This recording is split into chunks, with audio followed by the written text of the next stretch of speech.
The world knows him as Too Tall. Ed Jones, the former Dallas Cowboy defensive end, Super Bowl XII champion, is with us. Coming here, bring back some great memories to a Super Bowl. You were in several of them. Certainly does. In fact, after playing 15 years and walking away from the game, this is the only time of year that I missed the game. There's so much hype. And I'll never forget that first one, Super Bowl X, if you can remember back that far. I can. When we played the Steelers and lost that one, I think we kind of got caught up in the hype. And we were determined that if we ever got that opportunity again, that we would take advantage of it. And we were lucky enough to go back again 2 years later, meet Denver in Super Bowl XII. And I think the reason why we were able to focus and win that game is because the first week is when we really got all of our tickets out of the way for family and friends. We got our game plan out of the way. So by the time we got to New Orleans, we were ready to play. So all of the media distractions and all those things really didn't matter, and it made a big difference in that ball game for us. So Tom knew he knew how to prepare you guys for a Super Bowl. Then, he knew how to prepare us, and he warned us the first time because he'd been there before. Sure. But we didn't listen. It's something that you have to live. You have to experience it. Well, that first year was the Dirty Dozen, all those rookies, and you hadn't been around long. So it's my second year, and it was 6 rookies that came in with me, and Dirty Dozen, 12 rookies, and normally when you have that many rookies and second-year players, you're rebuilding. But we were able to go and do very well. And then the third time around was that Steelers game, and you guys are kind of battling to be the team of the decade of the 70s, right? That's true. It was 2 great teams, and we lost by 4 points. I still does that still hurt? It still hurt. Yes, it does, because we were coming off a Super Bowl victory that previous year. Yeah, that's been 30 years ago. Still hurts. Still hurts, yes. That one hurt because we felt, again, that we were better. And Staubach had the ball driving, late in the game, and Staubach won most of those games. Oh, sure. So, that one hurt a lot. All right, as a former Cowboy looking at this drought, this decade and a half and counting drought, does it frustrate you as a former Cowboy to see what's going on now? It certainly does.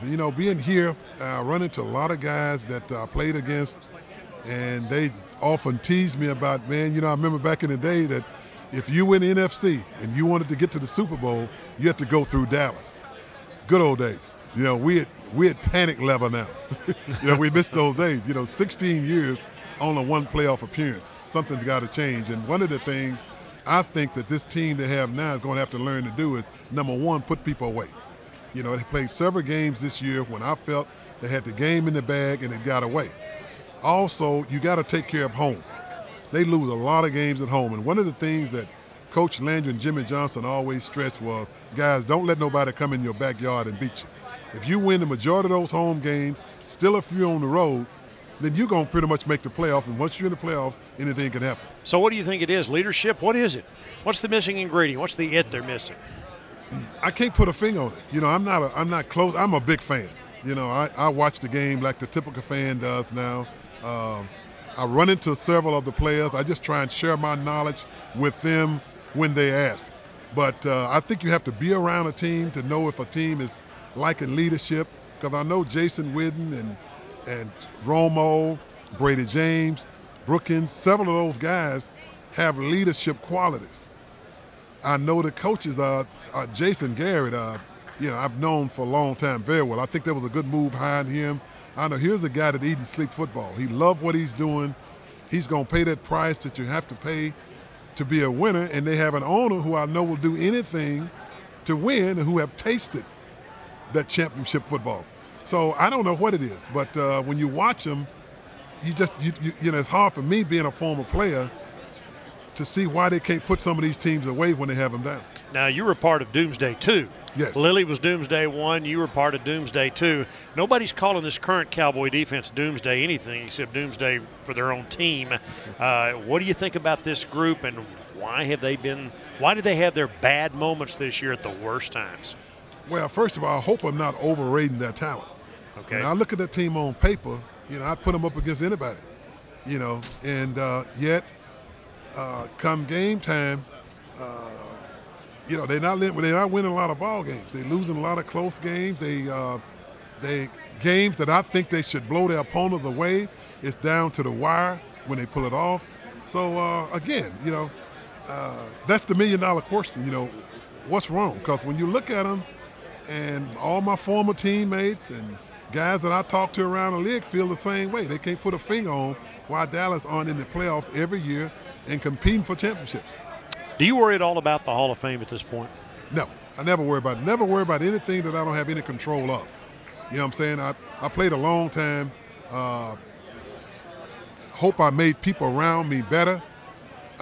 Showed up every Sunday, didn't miss a game. Played at a very high level.